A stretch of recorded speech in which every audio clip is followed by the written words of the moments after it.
Good evening. I'm Claremont Featherstone, inviting you to Security Focus. The recent controversial statement made by Madam Volda Lawrence portends the coming of some form of calamity. Many have seen this statement as a crude statement, an untimely statement, an unjust statement, and most of us would have analyzed the statement and the individual in different ways ever since.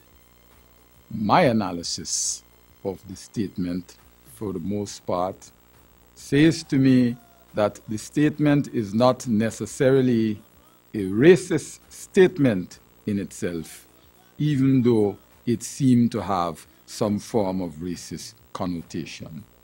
Several years ago, I recall vividly the late President Dr. Jagan asking another former president, Desmond Hoyt, shortly after he came out of office, a question that was styled thus. She said, "What have you done for your people?"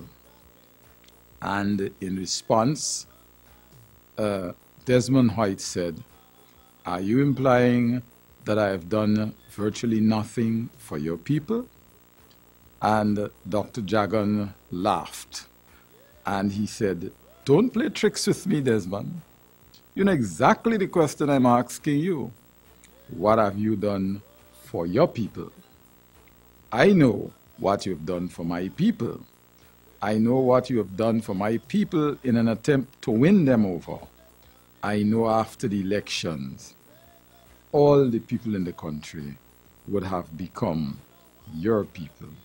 But I ask you again, what have you done for those who have voted specifically for you?" And the recent statement made by Ms. Volda Lawrence must first be seen within that context.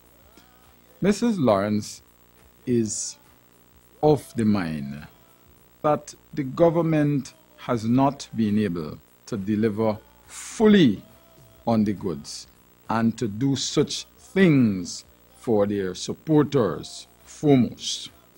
And she understands that well and understands that come next election, they will need those supporters as they have in previous elections. So sensing and attempting to ensure that there is no leadership void, she did the right thing in her mind, which was a classical case of political expediency. Don't worry with the apology. The apology was part of the choreography. An apology had to come at a specific time and the like and like. But in the main, what she was trying to do was say to her supporters, we understand how you feel. We understand that we have not delivered on the promises so far. We understand that we do not have time on our side. But we also understand that we have to work together. And at this juncture, somebody has to take responsibility for what is going on. Political expediency. Don't worry about it. They'll get over it. But akin to that, in the newspaper yesterday and on the internet almost every day, those of us who are following the oil development would have noticed that there is yet another major discovery. And for me, I have never gotten the impression that this oil, massive oil reserve, this oil resource, I've never gotten the belief, I have never been convinced once before that this oil is owned by Guyana. And I'll tell you why I'm saying so. I have gone to other oil-rich countries. I've been traveling since 1980. So talking over 30 years. I've gone to other oil-rich countries. And when I reach there, I see things abuzz, and I see activities and laws and policies and behaviors in the country which tells me that the locals are in control of this precious resource. I see little or nothing whatsoever as of today to guarantee me the belief that the oil, wherever dispersed, is owned by us in the same way that the Surinamese, the Trinidadians, the Brazilians, Venezuelans, the little that Barbados has, and the Ghanaians and those further afield own. So let me speak briefly about this oil.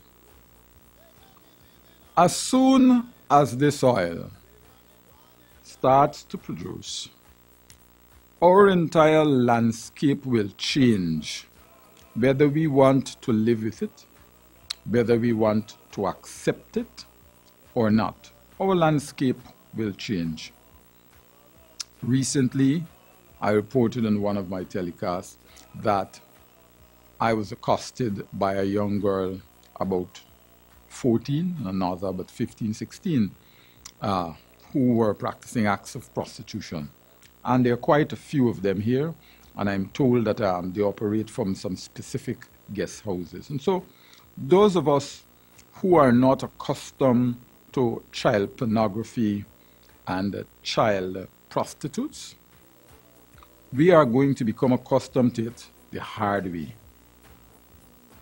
Those of us who are not accustomed to a few other things will become accustomed to it the hard way, at least for now. Give you one of them.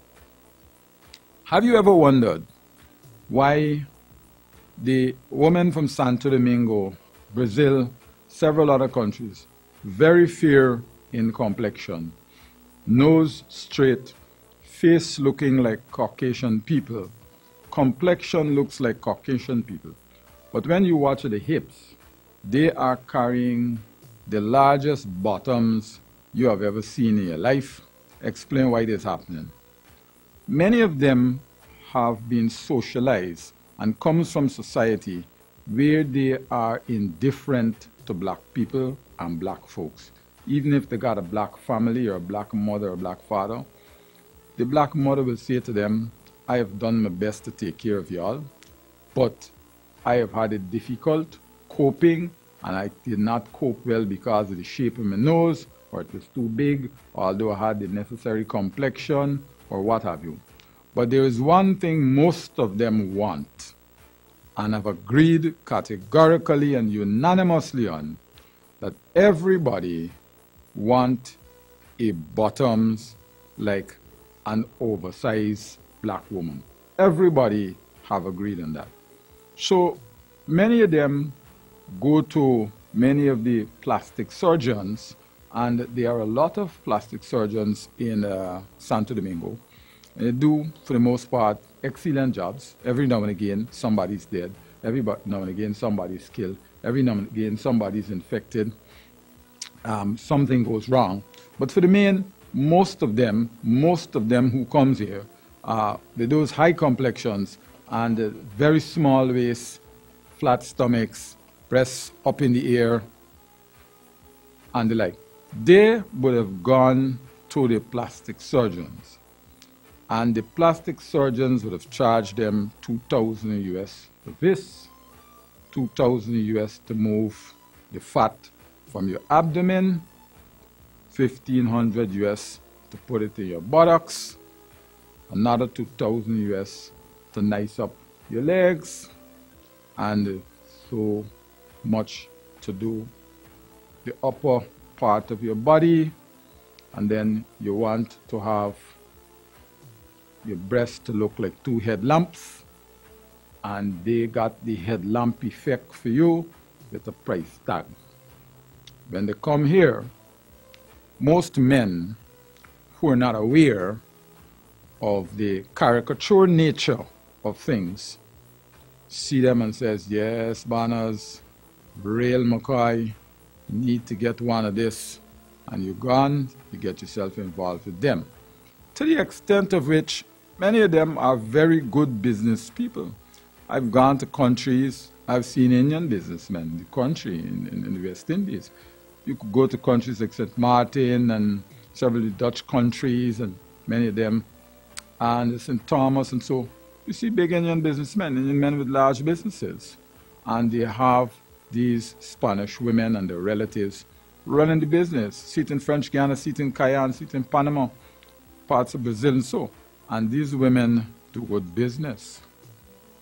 And the men leave their wives, Indian wives, Chinese wives, black wives, Javanese wives, white wives, and bring in the Spanish girls, because Spanish girls are coming with a package, a whole package, and they also have some knowledge of business. So one of the things we are going to see, apart from the misguided excitement, apart from the fact that most of us do not know that they are make-up kind of people, most of us do not know that, yes, while they have this shape and they look like black women, they generally do not consider themselves black people, do not consider themselves black women at all, do not like to be called or referred to as such, and all of these mindset issues which comes with it. And they're going to come here and they are going to do their thing, and we are going to pay them large sums of money. In Trinidad, there is a problem in Trinidad and some of the other Caribbean islands where we were told that they are businessmen who these women con. You have a situation where the Spanish woman comes to you and the woman's biological age is like 38. But because she has done so much work, she looks like 21. And she tells you that, and tells you a number of other things. And the next thing you know, men are shelling out $40,000, $50,000 US dollars to get them to maintain that body look, because it does something for the self-esteem when they turn up with the friends and they have this nice little doll with them. So apart from the social aspect of things, apart from the fact that they are now bringing their little girl children with them, and the little girl children are finding out that when you go out in the street, you're working for between 10,000 Guyana dollars, 15,000 and 20,000 at a very basic level, so that they could go to Western Union and send back all that money at the end of every week and every fortnight. They understand that as well. So they are going out and looking for their own money. So come with oil, all of these little differences we will have to learn to process very quickly. When I come back, I will deal with some other downsides of the oil industry. Please stay tuned. Security Focus is brought to you by Regium International, Northwest Investment Inc., IntelliGuard Specialist Security Services, and the Institute of Security and Public Safety. Thanks for watching. We have noticed lots of changes over the last, say, 3-4 years. And those changes have really touched our lives. They have touched our lives in a profound way. And it has done so primarily because of this reason. From an anthropological standpoint, change takes place in the average place at a range of 15 to 25% of human lifetime. That means when you leave Guyana and you go to the United Kingdom and you spend 10, 20, 25 years and you return to Guyana, you are not thrusted into a tailspin, so that you can at least recognize the Stabroek Market, you recognize where Water Street was, the City Council, you remembered Border Market, a few stores on Regent Street, the cricket ground, and as you proceed up the East Coast, you can remember, oh, this is where here used to be, this is the Cocoa, and the like. You tend to recognize some aspect of your aesthetic socialization. the buildings which constituted part of your earlier socialization, those landmarks in your life.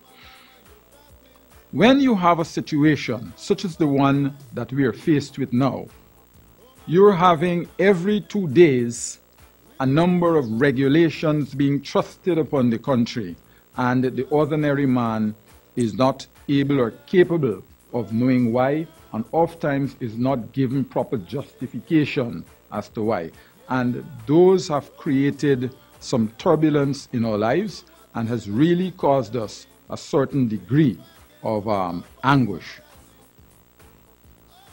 But even where those changes have not been put to us directly, there are a few that I would want to itemize briefly. So we have a border 750 miles approximately with Brazil, which is not properly manned. We know this much. We have a border 470 miles long with Venezuela, which also is not properly managed. Then we have a border 270 miles with Suriname that is kind of managed, but for the main, that too is not properly managed, not forgetting the Atlantic coast. So we have all of these things to do and manage in this new dispensation. We have a number of persons who are coming in from Latin American countries, coming in through Brazil. We have a number of Africans and further persons from further afield who are coming into the country and remaining undocumented, and that is causing a new wave of problems for law enforcement. But I want to touch on persons such as the Trinidadians, because the United States government is particularly concerned about the kind of problems that Trinidadian criminals can wreak havoc here, the kind of problems they can create coming from a country with almost first world criminal types. And because of our close proximity to that country and the fact that they can almost get in and get out without being known, and also since many look like us, have connections here and have done things here, as evidenced by reports in Trinidadian prisons, Trinidadian and Vincentian hitmen have done extensive work in this country during our troubled years and have left unnoticed.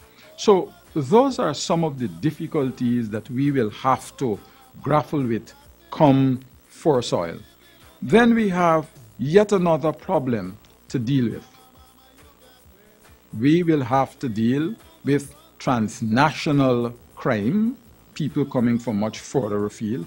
Then we will have to deal with our own people who start to learn these transnational criminal forms. So we'll have the international people bringing their own problems, and then we will have the local people mimicking, for once a better word, the international people. And as you know, kidnap for ransom is one of the first things that goes up in oil countries. Kidnap, particularly since kidnap is more pronounced in an oil triangle. So if you don't know what an oil triangle is, it isn't what you think it is. This is what an oil triangle is. You have Trinidad there, you have Guyana here, and you have Venezuela there. That we're talking about, that triangle. It has been found in security management that whenever you have that sort of activity, that sort of geography, we have found that the kidnap rate tends to be very high in those sorts of situations. So we can prepare ourselves, prepare our minds from now on to see kidnapping taking place in our country much more frequent and much more organized in years to come. And this time around, you're not going to see these people being kidnapped and you receive a note from somewhere in the bush, because the large kidnap brokers will come to Guyana. The large kidnap brokers will be involved in this. And so from the time the person is kidnapped, the person is transported safely to someplace far and wide, and if possible, taken out of the country. And the person is handed over to a kidnap broker. That broker makes the person safe. You could search around here all you want. The person is nowhere here. The person is safe and sound in some underground, something in Paramaribo or somewhere in Trinidad or somewhere in Venezuela. So you could tumble Guyana all you want. He's nowhere around. And that brings us to another point. When that happens, you will now need to go and find persons who are qualified in kidnap ransom management, because you could very well find yourself in a situation where you pay money hastily only to find out two things: that those people that you pay the money to never had the person in the first place, or you pay the money to people who still kill your relative. Those are distinct possibilities, and those are coming here. Please stay tuned. When I return, I will conclude with a few more tips relative to the oil industry. Please stay tuned. Security Focus is brought to you by Regium International, Northwest Investment Inc., IntelliGuard Specialist Security Services, and the Institute of Security and Public Safety. Welcome back. Then we have some international criminals that always present themselves wherever oil is being produced. Terroristic criminals, and they're to be found all over Latin America. Have you ever wondered why you have so many Muslim organizations in Trinidad? You're going to have that amount of radical Muslims here too, because for the most part, they can do two things here. They can raise money here for their activities further afield, and they can recruit vulnerable and volatile members in our country. Many of our young people who don't know what the oil economy offers them. But at that juncture, we would have learned to protect the entire oil production line, so that we will have to be able to protect what is going on downstream, upstream. You will notice more stringent regulations at the places where you store fuel, because the terrorists would pay you a visit there. So a man who previously used to buy 100 bottles of gas at Nabaclis or Cove and John or somewhere in the interior will suddenly wake up one morning and one of the officials will say to him, this thing can't be done here like this anymore because of this terrorist act and the fact that people follow oil operation and sabotage oil operation. This is how it has to be done. And he's just storing 20 or 30 bottles of gas. And when you go to the gas station, you will understand that the gas station have improved activities for protecting gas station and places that sell oils and the like. So we have now to think about protecting the entire oil fuel supply chain, and every single entity that is a part of that will find lots of new rules and regulations being foisted upon them. And so our soldiers, our security people, and particularly our soldiers, those who would have come off of the army as in the higher ranks, they now have to prepare themselves to absorb this mass array of new information as it relates to the protection of the oil industry. And why so? Because oftentimes they are in the most senior positions running public and private security outfits. and we are first responders in this whole new oil dispensation, and therefore we could not escape our responsibilities. I am Claremont Featherstone, wishing you an enjoyable rest of the evening. Thanks for listening.